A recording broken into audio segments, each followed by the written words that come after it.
Queridos, nós vamos meditar hoje de manhã e eu quero convidá-los a abrirem as suas Bíblias na carta de Efésios, capítulo de número 5, versículo 20.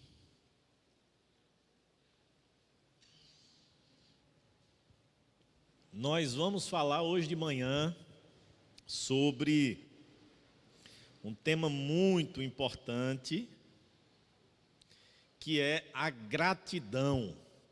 A gente está fazendo no domingo de manhã uma série sobre encorajamento, ou a teologia do encorajamento.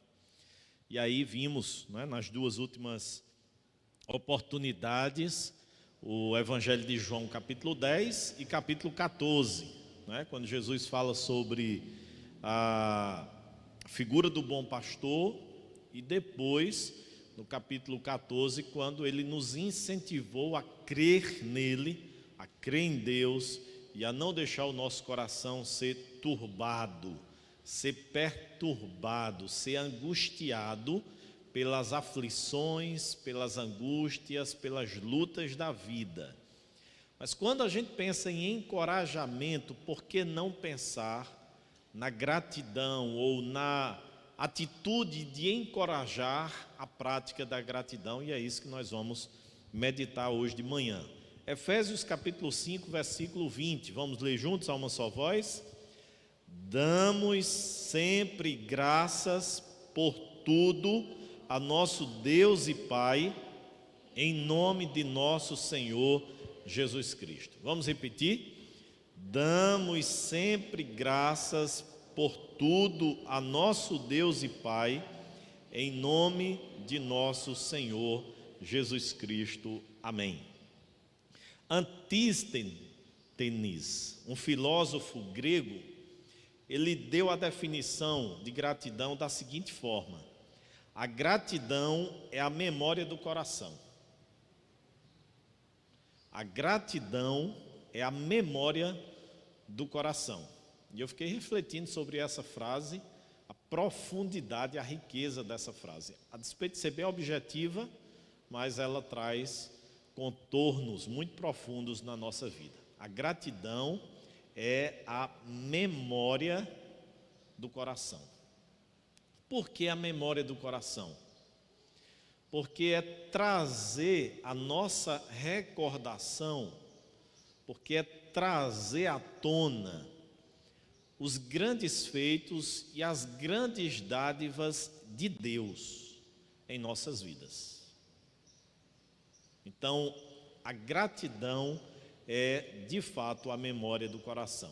Quando eu penso em memória, eu fico pensando, irmãos, sobre o texto que nós estudamos quinta-feira à noite, de Deuteronômio capítulo 8, quando Moisés está próximo à terra prometida, contemplando aquela terra deleitosa, e a expressão que Moisés usa para admoestar os israelitas é: não se esqueça, recorde-se, lembre-se continuamente. De quê? De onde Deus tirou vocês, de onde Deus libertou vocês, de onde Deus resgatou vocês e o que Ele tem feito até aqui. Então, a nossa memória, irmãos, ela é muito fraca.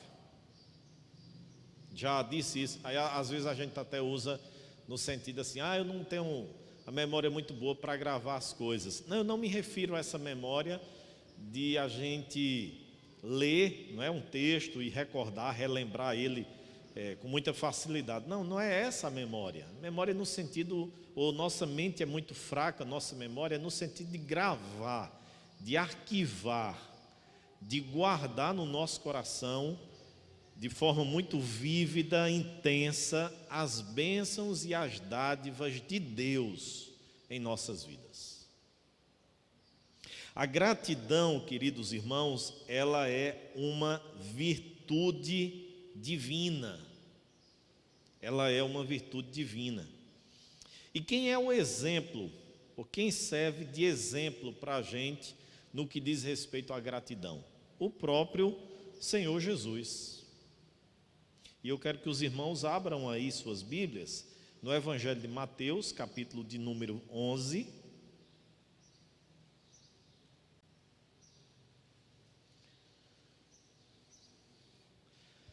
Mateus, capítulo de número 11, versículo de número 25. Só esse texto para a gente ler.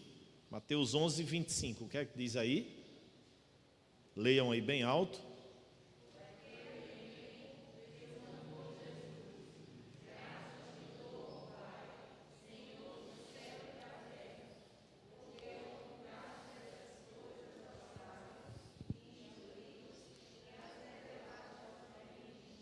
Graças te dou, ó Pai. Esse é o brado de Jesus ao Pai. E esse brado é de quê? De gratidão. É de agradecimento. Então, o modelo, o exemplo para nós, no que diz respeito à gratidão, é o Senhor Jesus. É o Senhor Jesus. E é interessante, queridos irmãos, que a gratidão, ela é ordenada por Deus para que os crentes, para que os discípulos de Jesus, eles possam praticá-la em dois contextos geográficos diferentes.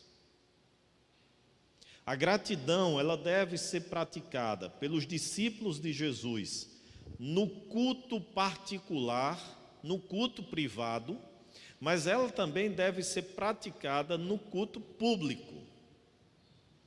Quando nós abrimos as nossas Bíblias, se os irmãos porventura desejarem fazê-lo, e abrirem lá no livro do profeta Daniel, no capítulo de número 6, versículo 10, nós encontraremos Daniel orando, e a oração de Daniel era uma oração recheada de gratidão. Agora, onde é que Daniel estava orando quando o livro registra lá no capítulo 6, versículo 10? Daniel estava no templo de Jerusalém, na adoração, digamos assim, formal, cerimonial? Não, Daniel estava na Babilônia cativo. O templo de Jerusalém, construído por Salomão, estava em ruínas. Daniel estava isolado, sozinho, no seu quarto, quando se punha em direção a Jerusalém 3 vezes por dia para orar. E a oração de Daniel tinha gratidão.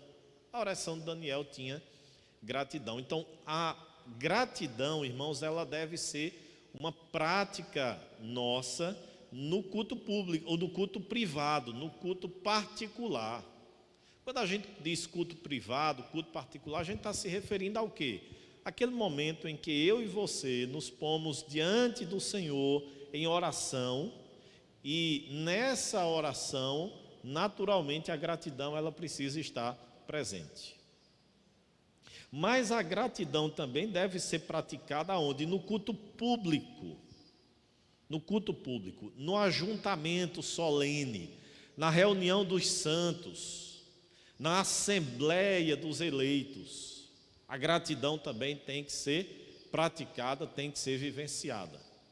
Então, quando nós nos reunimos como igreja, como povo de Deus, nós nos reunimos para agradecer, para celebrar, para exaltar o seu nome. Agora, queridos, quando é que a gratidão se faz necessária? Quando? Se nós fazemos ela no culto particular ou no culto público, em qual momento, em qual tempo nós devemos fazer a gratidão, ou a gratidão deve compor esses nossos cultos? Respondam aí, quando? Sempre ou naqueles dias em que a gente recebeu uma bênção especial?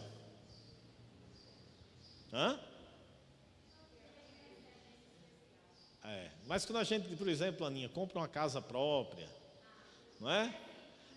Quando a gente, por exemplo, é curado de uma enfermidade, não é? Enfim, esses dias, né, Kézia? Celebração de 50 anos de casado, né, de irmã Rita e irmão Dário. Esses momentos são momentos oportunos e propícios para que a gente faça algum tipo de gratidão? Claro que são. Mas eu pergunto, e no dia a dia, quando a gente não receber um carro novo, quando a gente não comprar uma casa, quando não completar 50 anos de casados, quando não tiver uma cura física, pelo contrário, enfrentando a enfermidade, enfrentando o aperto financeiro, enfrentando um contexto de crise familiar, é propício nesses momentos a gratidão? Exatamente, não é? Então, a expressão temporal que nós devemos usar para a gratidão é sempre. Quando é que a gratidão ela é propícia? Sempre. Quando é que a gratidão deve compor o meu culto privado, particular? Sempre. Quando é que a gratidão deve compor o meu culto público, congregacional? Sempre. A despeito de, em algum momento ou outro, quando recebermos uma bênção especial, partilharmos com a igreja, nos unirmos no momento congregacional para celebrar o Senhor. Porém, a gratidão, ela não deve ficar restrita a esses momentos. Deve ser algo contínuo, permanente, sempre em nossa oração, em nosso culto, em nossos momentos. Então, irmãos, a gratidão ela é praticada no culto público, no culto privado, e ela é sempre, em todos os momentos, nós devemos celebrar ao Senhor. Vamos nos recordar do que a gente leu no Salmo 92, no início da escola dominical. O que foi que a gente leu no Salmo 92? Que vocês pensavam que era o Salmo 98. Eu falei, foi, Toinha? O que é que disse lá, o primeiro versículo do Salmo 92? Alguém lembra? Bom é render graças ao Senhor e cantar louvores ao teu nome, ó Altíssimo. Anunciar de manhã a tua o quê? A tua misericórdia, e de noite a tua fidelidade. Então, irmãos, é bom render graças ao Senhor, é bom louvar ao Senhor, é bom agradecer ao Senhor. Nós devemos viver agradecendo. Matthew Henry diz uma frase interessante: agradecer a Deus é bom, mas viver agradecido é melhor. Agradecer a Deus é bom, mas viver agradecido é melhor. Não devemos ter espasmos de gratidão, mas um estilo de vida marcado pela gratidão. Esse, irmãos, é o ideal, esse é o modelo, é o exemplo da vida cristã. Não é tendo espasmos, tendo momentos de gratidão, mas continuamente viver agradecendo ao Senhor, e é assim que nós demonstramos a nossa plenitude do Espírito Santo. É assim que nós demonstramos a plenitude, ou se estamos vivendo plenamente no Espírito Santo de Deus. Então vamos ver o que esse texto de Paulo que nós lemos, o que ele nos remete, irmãos, o que ele nos ensina. Primeiro, a questão temporal que a gente já enfatizou aqui. Quando se deve ser grato? Se deve ser grato sempre, em todas as circunstâncias, em todos os momentos, em toda a época. Interessante, irmãos, que Efésios faz parte de quê? Deixa eu ver se vocês estão lembrados do que eu expliquei, talvez do que vocês tenham lido também há um tempo atrás. Isso, das cartas da prisão. Efésios e qual mais, Toinha?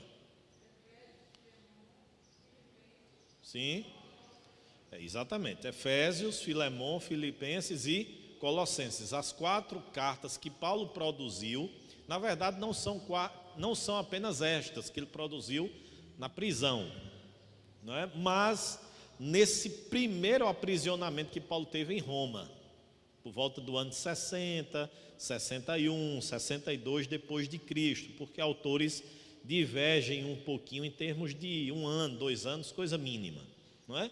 Mas nesse primeiro aprisionamento de Paulo, ele escreve essas cartas. Quando ele escreve Efésios dizendo: Damos sempre graças a Deus por tudo. Tudo aqui está incluindo o quê? A prisão. Tudo está incluindo a prisão, né? Então, quando é que Paulo estava agradecendo a Deus? Quando ele estava liberto, livre, viajando, pregando o evangelho? Sim, mas quando ele estava com a sua liberdade cerceada, ele também estava louvando e agradecendo a Deus. Então, momentos felizes, já disse alguém, louve a Deus. Momentos difíceis, busque a Deus. Momentos silenciosos, adore a Deus. Momentos dolorosos, confie em Deus. Cada momento, agradeça a Deus. Vou repetir. Momentos felizes, louve a Deus. Momentos difíceis, busque a Deus. Momentos silenciosos, adore a Deus. Momentos dolorosos, confie em Deus. Em cada momento, faça o quê? Agradeça a Deus. Seja o momento feliz, seja o momento silencioso, seja o momento doloroso, seja o momento difícil, mas agradeça sempre a Deus. Por que, irmãos, devemos agradecer a Deus? Devemos agradecer a Deus por tudo, por todas as bênçãos materiais e espirituais, ordinárias ou extraordinárias, recebidas e não recebidas. Há um cântico que a gente canta aqui na igreja, que ele diz assim: por tudo que tens feito, por tudo que vais fazer, eu quero fazer o que hoje? Te agradecer. Ou seja, o Senhor, a gente está agradecendo pelo que Deus fez, mas a gente já está agradecendo pelo que Deus vai fazer. Agora, por que, irmãos, a gente agradece a Deus pelo que Ele ainda vai fazer? Por que a gente faz isso? Não seria, de certa maneira, insanidade a gente agradecer a Deus por algo que a gente ainda não recebeu, que a gente sabe, que a gente não sabe se vai ser bom ou ruim para a gente? É assim que o nosso comportamento, é assim que a nossa mente funciona? Não. Por que a gente agradece a Deus pelo que Ele ainda vai fazer? Pelas bênçãos ainda não recebidas. Por quê? Sim, porque confiamos que Ele vai responder. Agora o que mais? Porque Ele cuida da gente, exatamente. Mas o que mais? Por causa da fé. Porque tudo coopera para o nosso bem. O que mais? Porque em tudo devemos dar graças. Exatamente, irmãos, a sabedoria de Deus. Por que a gente agradece por algo que a gente ainda não recebeu, mas a gente já agradece? Porque a gente sabe que Deus é sábio e Ele tem o melhor para os seus filhos. Aquilo que Deus nos dará no futuro não vai ser ruim. Aquilo que Deus nos dará no futuro vai ser o melhor. Porque Ele sabe o que é melhor para as nossas vidas. Claro, irmãos, todos os argumentos aqui corretos pela fé, porque Deus transforma o mal em bem para as nossas vidas, porque Deus cuida das nossas vidas, porque a gente sabe que o cuidado de Deus permanecerá, mas porque Deus é sábio, porque a gente sabe que o caminho dele, que o pensamento dele, que o plano dele, não que os sonhos, porque Deus não tem sonhos, não é?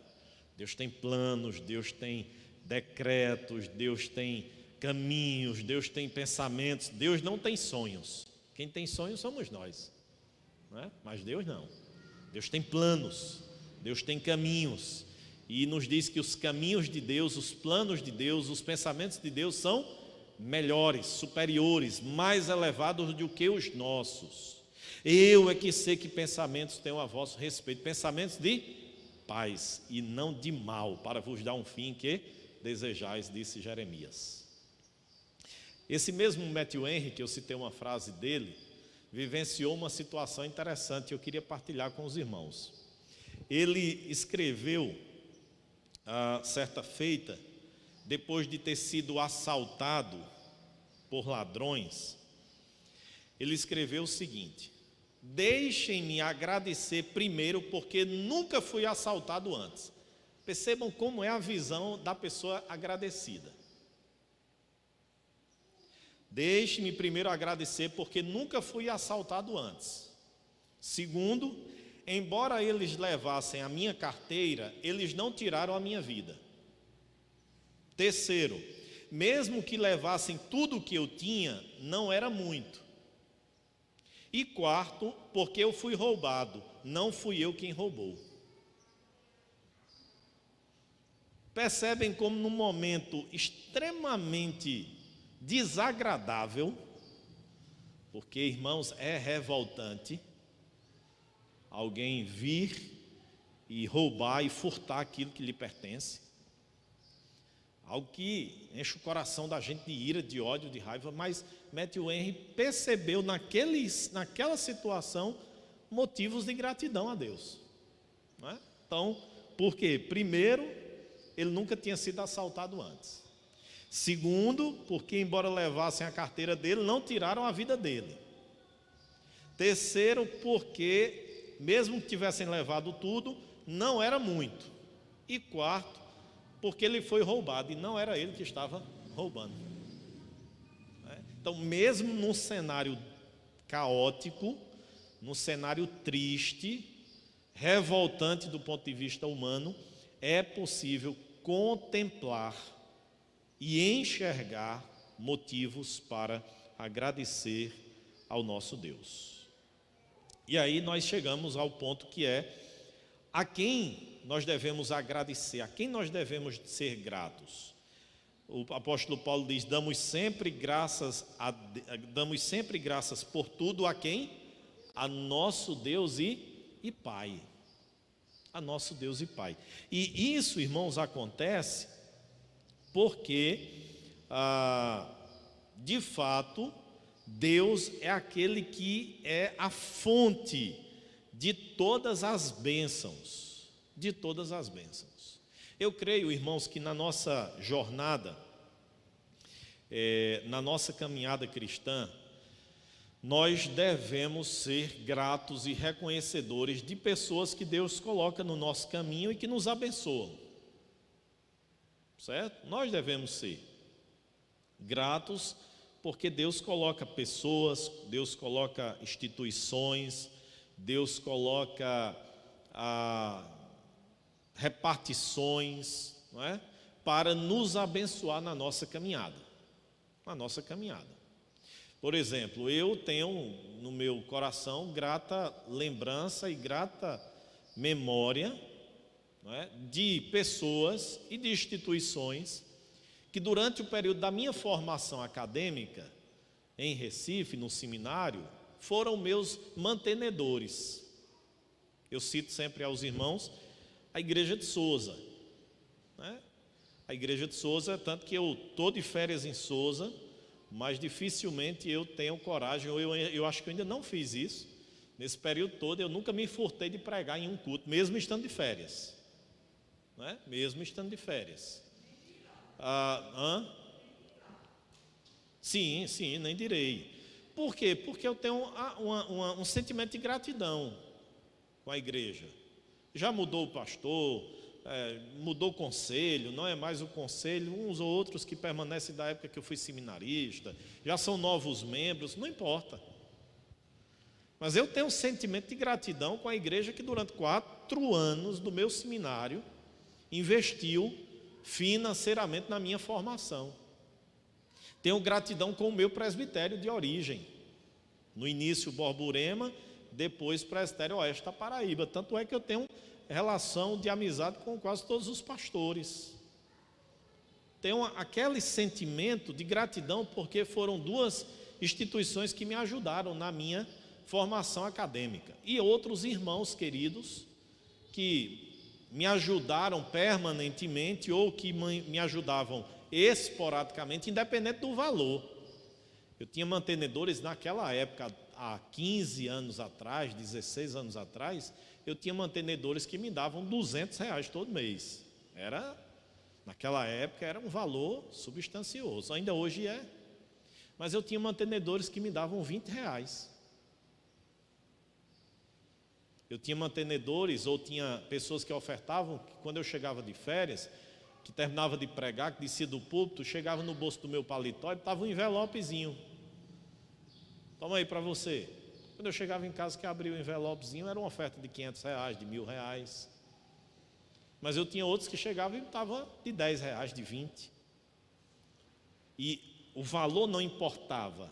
A minha gratidão é a lembrança, o carinho, a disponibilidade que essas pessoas tiveram.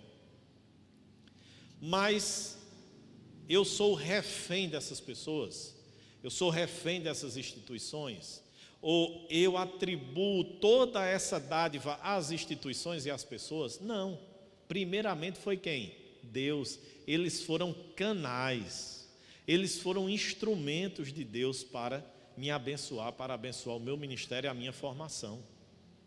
E é assim, queridos, que nós devemos proceder, observarmos pessoas, instituições que durante a nossa caminhada nos abençoam e nos abençoaram, mas ao mesmo tempo entender que todas as coisas vêm de quem? Vêm de Deus. Eu dizia essa semana para uma pessoa: Deus, através da minha vida, abençoou muito a Igreja Presbiteriana de Monteiro. Mas também a Igreja Presbiteriana de Monteiro abençoou muito a minha vida e o meu ministério. Então é algo recíproco. Mas a gente sabe que eu só fui bênção e sou bênção na vida da igreja por causa de Deus, e a igreja só é bênção na minha vida por causa de quem? De Deus. Ele é quem é a fonte. Ele quem origina as bênçãos, as dádivas. Então a nossa gratidão, queridos irmãos, tem que ser sempre ao nosso Deus, porque o Senhor de fato tem nos abençoado. Deixa eu contar outra ilustração aqui sobre isso. Diz que durante a Segunda Guerra Mundial, muitas igrejas foram mantidas abertas durante 24 horas por dia, de modo que as pessoas pudessem entrar e orar pelos seus entes queridos que estavam na guerra. Um cooperador numa dessas igrejas reparou num rapaz que vinha todos os dias por cerca de 10 minutos. Depois de várias semanas, o rapaz entrou e permaneceu de joelhos muito mais tempo. O intrigado cooperador falou com ele e perguntou-lhe por que é que ele estava ali há tanto tempo. Ele respondeu: eu vim aqui todos os dias durante alguns minutos para pedir a Deus que trouxesse o meu pai para casa em segurança. Ele chegou esta manhã e eu corri para aqui a fim de agradecer ao Senhor por ter respondido a minha oração. Durante vários dias ele ia lá 10 minutinhos e orava pedindo que Deus protegesse, guardasse e trouxesse o seu pai de volta. Quando, depois de vários dias, seu pai chegou em casa, ele foi e não passou apenas 10 minutos. Ele se demorou mais tempo ali, fazendo o quê?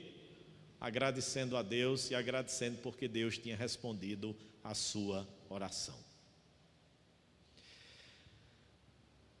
Por fim, aqui no texto, nós entendemos como se deve agradecer. A gratidão deve ser em nome de Jesus. E por que, irmãos, a gratidão tem que ser em nome de Jesus?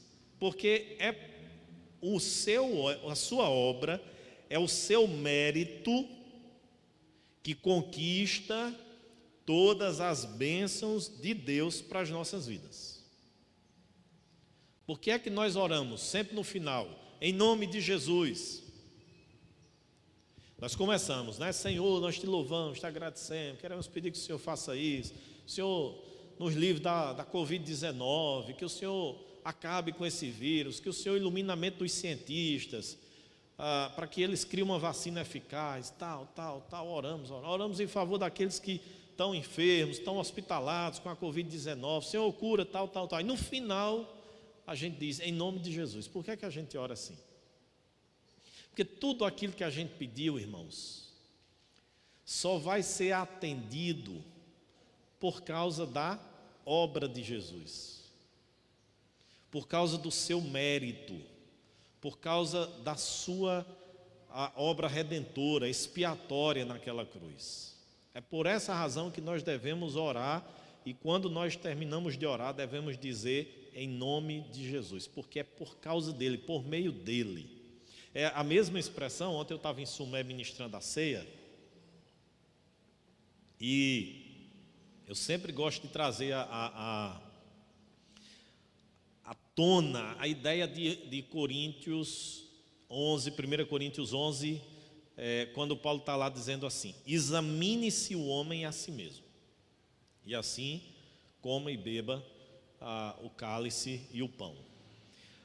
Quando a gente pensa nesse exame, irmãos, ou quando a gente pensa sobre a ousadia, não é, de nós nos aproximarmos da mesa do Senhor, porque deixa eu só fazer aqui um paralelo bem rápido para os irmãos. No Antigo Testamento, quando alguém se aproximava dos elementos que eram utilizados para o sacrifício ao Senhor, e essas pessoas se aproximavam indignamente, ou seja, de forma desrespeitosa, afrontosa, né, sem temor, o que é que acontecia com elas? Eram fulminadas. Lembram lá dos filhos de Eli, Hofni e Finéias? Pegava o garfo de 3 dentes, né? Pá, na comida, na carne, na gordura que era separada para o Senhor, que deveria ser queimada para o Senhor, não é? Não respeitavam, e Deus diz o quê? Hofni e Finéias, vocês são filhos de Belial, vocês são filhos do diabo, porque vocês profanaram o meu culto, a minha adoração. E Deus puniu a Hofni e Finéias, inclusive a Eli como pai, pela omissão de não admoestar e corrigir os seus filhos. Quando a gente chega no Novo Testamento, esse cerimonialismo, naturalmente, ele digamos assim, abolido, né? Não existe. A gente tem apenas a mesa do Senhor, elementos simples, o pão e o cálice. Isso significa que a gente vai chegar na mesa de todo jeito? Não, precisa chegar na mesa com temor, com reverência, com respeito, tudo. Mas o que é que possibilita alguém chegar a essa mesa? Aí a gente vai lá, examine-se o homem a si mesmo, e assim, aí quando a gente está na ceia, a gente fica fazendo o seguinte: Senhor, o que foi que eu fiz essa semana?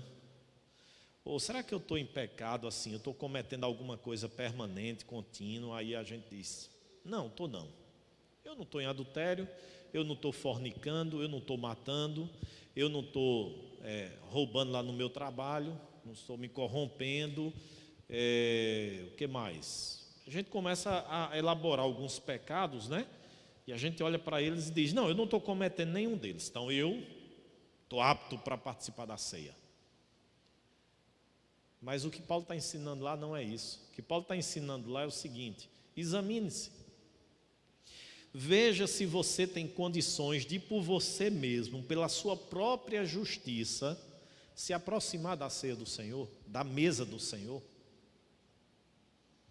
Aí quando a gente vai fazer esse exame, esse autoexame, quando a gente de fato crê, irmãos, na suficiência da obra de Cristo, na exclusividade da obra de Cristo e na impossibilidade de qualquer participação ou mérito nosso na salvação, o que é que a gente faz? A gente olha e diz: quando eu examino, Senhor, a mim mesmo, eu sou indigno de participar da mesa. Eu sou indigno de comer o pão, de beber o cálice. Mas eu professo e declaro a minha fé na obra de Cristo. E aí, a obra de Cristo me habilita a participar da ceia, a comer o pão, beber o cálice, sem ser o quê? Fulminado. Sem ser fulminado. Então, não nos iludamos, né, com essa ideia: a ceia eu participo porque eu não sou tão pecador como os demais. Qualquer pessoa que participa da ceia do Senhor, participa por causa da obra de Cristo Jesus. É claro, irmãos, que no momento, na semana, no dia em que nós estamos participando da ceia, devemos fazer uma análise, uma avaliação da nossa vida, da nossa conduta, olhar aquilo que desagrada ao Senhor e, consequentemente, lutar para nos libertarmos disso. Mas não é a privação momentânea, circunstancial de um pecado ou de alguns pecados que nos habilita a participar da ceia. É a obra de Cristo. É a obra de Cristo. Então, examine-se o homem a si mesmo e assim come e beba do cálice e do corpo de Jesus, né? Confiando na obra de Cristo. Por isso que a nossa oração é em nome de Cristo. Não é como aquele pregador brasileiro, né, que certa feita disse: Senhor, se eu ainda tenho algum crédito com o Senhor, me responda a oração, né? Aí Deus não vai responder nenhuma, porque a gente não tem nenhum crédito. Os créditos que nós temos são provenientes da obra de Cristo Jesus, né? Há uma canção antiga, objeto de discussão teológica, mas porque a gente não entende bem, né? Mas ela dizia assim: tudo que Jesus conquistou na cruz é direito nosso, é nossa herança, né? Aqui cantava também, né? Todas as bênçãos de Deus para mim, né? Tá, aquela coisa toda. Beleza, irmão, se nós nos reportarmos a tudo que Jesus conquistou na cruz, o que foi que Jesus conquistou na cruz? O que foi que Jesus conquistou na cruz? Não acredito que vocês não vão saber responder essa pergunta, não. Sim, tudo que Jesus conquistou na cruz. A vitória sobre o pecado. Paulo escreve lá em Colossenses, a gente meditou nisso na exposição de Colossenses. Colossenses 2. Ele nos deu vida por causa da obra dele na cruz do Calvário, perdoando os nossos pecados, o escrito de dívida que era contra nós, que nos era prejudicial, ele encravou na cruz e fez o que mais? Triunfou sobre Satanás, expondo-o ao ridículo, triunfou deles ali na cruz. Então, o que foi que Jesus conquistou na cruz? Jesus conquistou a nossa salvação, o perdão dos nossos pecados, a nossa filiação, os meios de graça que Ele nos dá, a ceia, a palavra, a oração. Tudo que Jesus conquistou na cruz é direito nosso, é direito dos filhos dele.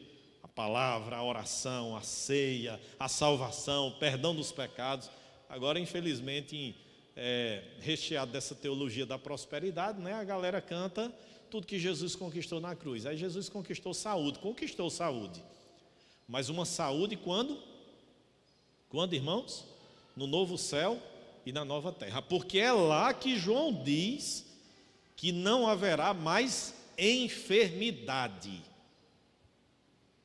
Isaías 53, ele tomou sobre si todas as nossas enfermidades, o castigo que nos traz a paz estava sobre ele. A obra de Cristo realmente fez com que ele conquistasse tudo isso para a gente, mas algumas bênçãos são já e outras ainda não. Saúde perfeita do ponto de vista físico, psicológico, mental, só no novo céu e na nova terra. Aí sim, lá não haverá enfermidade, não haverá o que mais? Luto, não haverá mais morte, lágrimas, sofrimento, certo? Então, lá, aqui, no mundo tereis aflições, mas tende bom ânimo, eu venci o mundo. Então, tudo que Jesus conquistou. Se vocês cantarem ainda, cantem com essa perspectiva. Agradeça e seja feliz. A gratidão é o segredo para uma vida feliz. O mais importante é ser grato por tudo. Quem aprendeu isso sabe o que significa viver compreender o mistério da vida, ser grato. Alguém grato, irmãos, é alguém feliz. Aí eu pergunto aos irmãos: quem era a pessoa que tinha absolutamente tudo para viver de uma forma extremamente amarga, azeda, principalmente na velhice? Quem era essa pessoa? Paulo. Paulo tinha tudo para terminar a sua vida amargo, azedo, triste, não é? Reclamão. Mas quando a gente lê 2 Timóteo, irmãos, a gente fica impressionado com a doçura que há na alma de Paulo. Ele lembra sim do que fizeram com ele. Quando você lê o capítulo final, creio que o capítulo 4 de 2 Timóteo, Paulo vai fazer referência.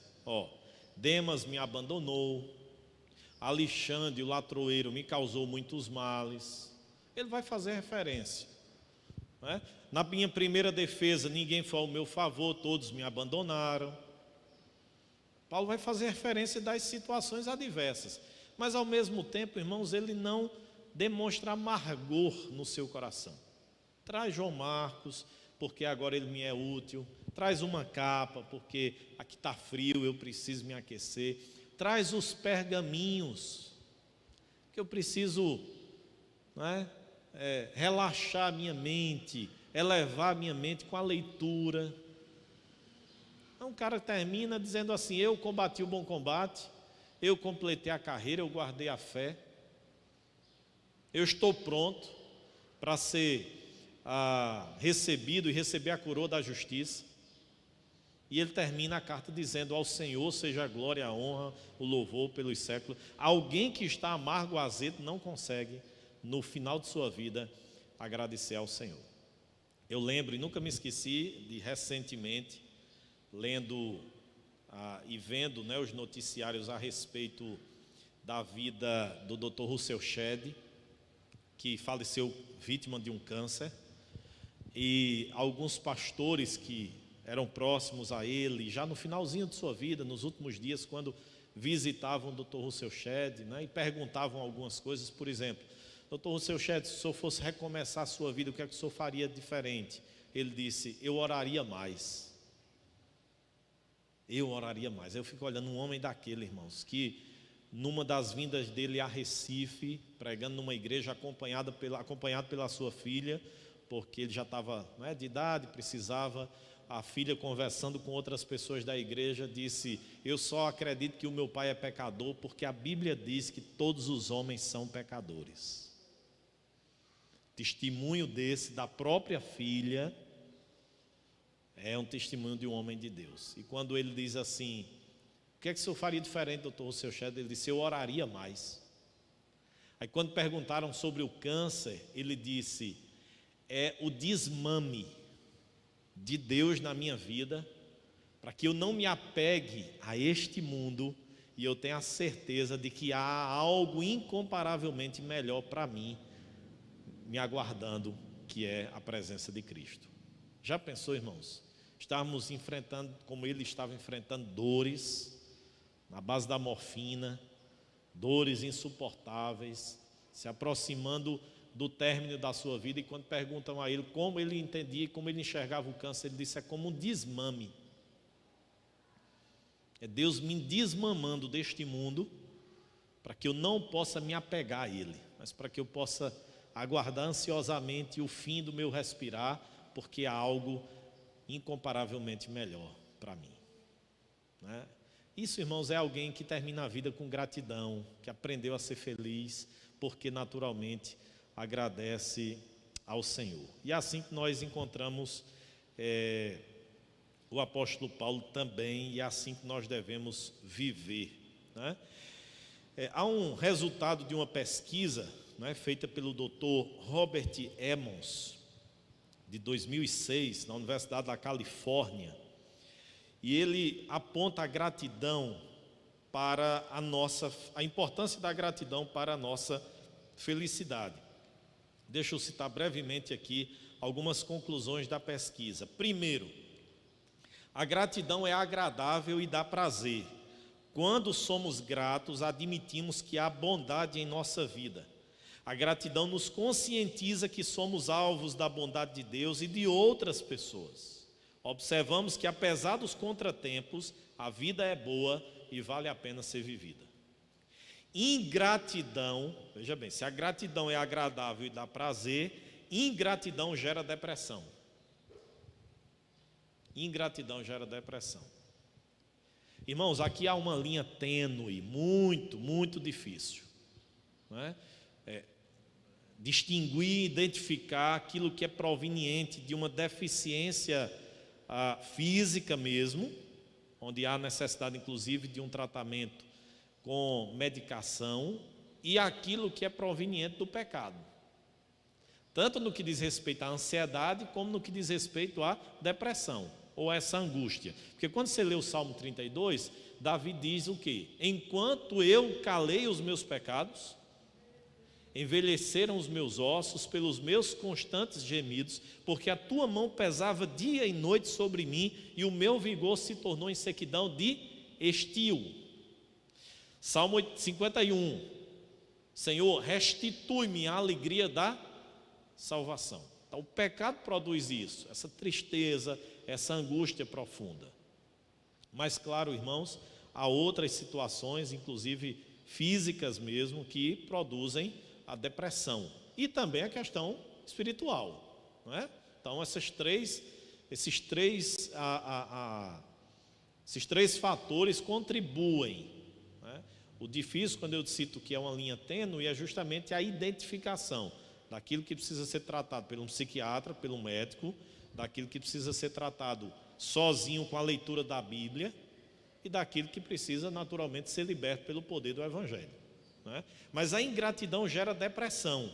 Em vários estudos, a depressão demonstrou estar intensamente relacionada com a ingratidão.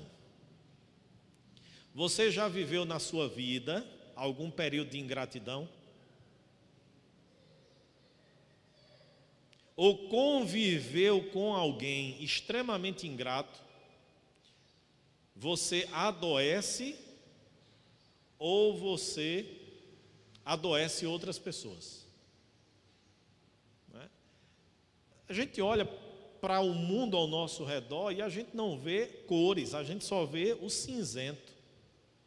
A pessoa ingrata, ela não consegue chegar diante de um prato de comida e dizer: que bênção, hoje tem feijão, arroz e ovos.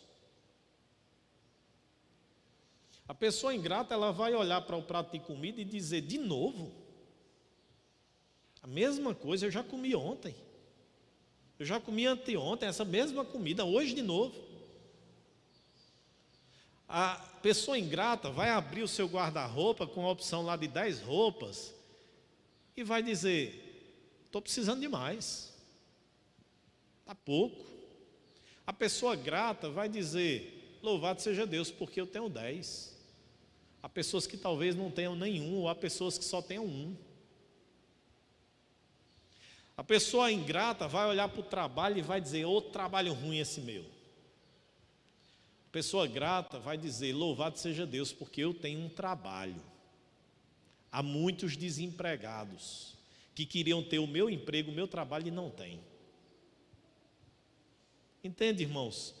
As cores, elas mudam.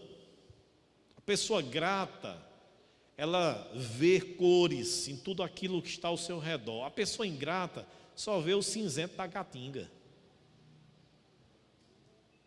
Só vê a vida azeda, só vê a vida cinza, escura. E ela adoece, e diga-se de passagem, adoece quem está ao seu lado. Então tenha cuidado para você não ser uma pessoa ingrata e cuidado para você não se contaminar com pessoas ingratas que convivem ao seu redor.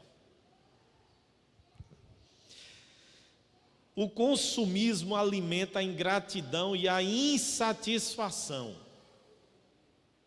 O consumismo alimenta a ingratidão e a insatisfação. É aquilo que eu já falei, né? O consumismo, irmãos. A gente está sempre querendo mais e mais. Não é? E à medida que a gente não tem condições de ter esse mais, o que é que vai acontecer? A gente vai ficar ingrato com o presente. Deixa eu contar só o que eu passei. O ano passado Deus me deu a bênção, irmãos, de trocar o meu carro. E eu, com a bênção de Deus, consegui comprar um carro novo. E o meu carro não tinha nem 10 mil quilômetros rodados, na verdade. Quem entende sabe que 10 mil quilômetros rodados num carro é novo, né? E aí eu fui numa concessionária para fazer a primeira revisão de 10 mil. Quando eu cheguei, o mecânico disse: olha, o senhor sabe que saiu o novo Onix Plus, que está substituindo o seu carro, o Prisma. O senhor vai ali no showroom olhar, inclusive eles estão fazendo test drive. Eu disse: beleza, então eu vou lá enquanto você revisa o carro. Eu fui, quando cheguei o vendedor disse: ó, qual é o seu carro? Eu disse: é um Prisma assim. Ah, vamos fazer um test drive agora aqui no Onix Plus. Peguei o Onix, fiz o test drive, me encantei, me apaixonei pelo carro, né? E aí o vendedor disse na hora: ó, a gente troca o seu agora. A gente troca o seu agora. Não, mas... Aí eu fiquei refletindo: meu Deus, eu comprei meu carro, está com 6 meses. Ainda estou na primeira revisão. Se eu for acompanhar esse ritmo de trocar carro de 6 em 6 meses, ou de ano em ano, eu vou deixar de reconhecer a bênção de Deus para eu ter comprado esse carro. E aí eu disse: não tenho interesse nenhum de trocar esse carro agora não é? E aí a partir disso comecei a valorizar e agradecer a Deus pelo que eu tenho, e não por aquilo que lançou, que saiu, que poderia ser melhor do que o que eu tenho. Porque se eu ficar só olhando para o que eu não tenho, eu vou enxergar o que eu tenho, mas não vou dar o devido valor. Isso é o consumismo, irmãos. Um smartphone, um celular, a gente compra hoje o mais moderno. Quando for daqui a 6 meses, sai um outro. E aí, se você for uma pessoa consumista, não presta, esse aqui já está desatualizado, e assim sucessivamente. Agora, isso é em tudo na nossa vida. Estou citando aqui um carro, um celular, mas é em tudo na nossa vida. Não é? É em tudo na nossa vida. O consumismo faz com... E outra, consumista é mulher e homem. Viu? Essa história aqui, só quem é consumista é mulher, conversa, né? Homem também é consumista, certo? Às vezes o produto é diferente. A mulher consome muita sandália, não é? Muita roupa, joia ou bijuteria, é o foco da mulher. Mas o homem é outra coisa, é bicicleta, né, Roberto? De repente tem uma bicicleta e sai uma outra, aí vai trocando e vai saindo, e a gente entra nessa onda de consumir e termina deixando de ver o que Deus tem nos dado no presente. A gratidão torna a pessoa mais atraente e melhor companhia. Pessoa grata, as pessoas querem estar perto, querem estar próxima. Pessoa ingrata, azeda, a pessoa perde companhias. E a gratidão melhora o casamento ou as relações conjugais. Segundo John Gottman, psicólogo especializado em relações conjugais, o exercício de dar graças é um dos princípios para fazer o casamento dar certo. Os casamentos turbulentos são caracterizados por maior contagem de queixas do que de bênçãos. Cônjuges que expressam gratidão um ao outro melhoram a relação. E a pergunta que fica para a gente fechar aqui, queridos irmãos, é: como é que nós andamos? Como é que nós estamos hoje? Nós somos uma pessoa grata ou uma pessoa ingrata? Se alguém fosse adjetivar a nossa conduta, o nosso comportamento, como é que a pessoa nos rotularia? Como uma pessoa extremamente agradecida ou como uma pessoa extremamente ingrata? Como é que a pessoa nos rotularia? Edward Allington Robson, ele disse uma frase o seguinte: há 2 tipos de gratidão: a súbita, que sentimos quando recebemos, e a maior, que sentimos pelo que damos. A súbita, que sentimos quando recebemos, e a maior, que sentimos pelo que damos. Logo, se desejamos experimentar a maior gratidão, precisamos nos engajar no serviço de Deus e ao próximo precisamos nos doar. Então, queridos, que o nosso coração seja tomado, seja cheio de gratidão, de louvor a Deus por todas as bênçãos e dádivas que Ele tem nos dado. Eu pergunto, você tem alguma coisa para agradecer ao Senhor hoje de manhã? Uma recomendação muito simples e eficaz. Que tal, irmãos, nós termos um diário de motivos de gratidão? Que tal nós anotarmos todos os dias, no final do dia, motivos de gratidão a Deus por por estarmos terminando aquele dia? O que aconteceu durante todo o dia, o que Deus nos abençoou. Isso é um exercício bom, principalmente quando o coração da gente vai querendo se azedar. Todo dia vai lá, no caderninho mesmo, ou então no computador, no celular, se você assim desejar. Senhor, hoje, domingo, dia 20 de setembro, eu quero agradecer ao Senhor por isso, por isso, por isso, por isso. Amanhã, dia 21 de setembro, no finzinho do dia, Senhor, eu quero te agradecer por isso, por isso, por isso. Terça-feira, Senhor, eu quero te agradecer. Que tal fazermos isso? Aí a gente vai cair no que o nosso hino do Inário Novo Cântico 63 diz, né? Conta as muitas bênçãos, dize-as de uma vez, e verás surpreso quanto Deus já fez.